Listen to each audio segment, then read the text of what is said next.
Point clouds for SolidWorks, clash detection.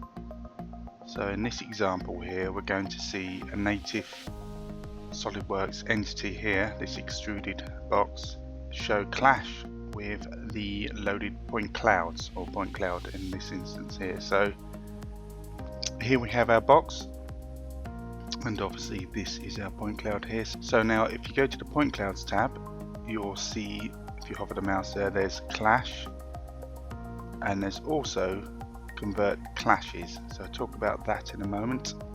So if I just turn on clash, you'll see these red X's. They denote where there is a clash between this native object and the point cloud. If I move this box here, if I extend this box, you'll see X's appearing at the top and the bottom there where it's clashing with the point cloud. And as I get across to this cutout here in the building, you'll see there's the clash. Now you can actually see there's the arch for the point cloud. This one's very similar, and you can see the clash. You can actually see the shape of the point cloud behind there. So if I just move that back, you'll see it's where the clash is now not happening. The red X's are taken away, and as I move back across, they're put back in. So you can see the shape of the arch there is perfectly showing the clash. Now you can turn that off, and you can turn it on.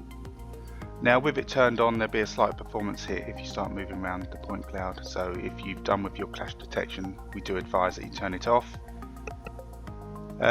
So moving on to the convert clashes, which I mentioned earlier. What this does is very simple.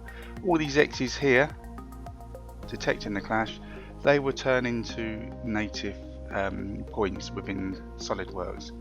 So if we just have a 3D sketch here that I've done here, now if I make sure these are turned on, which they are, simply click convert clashes.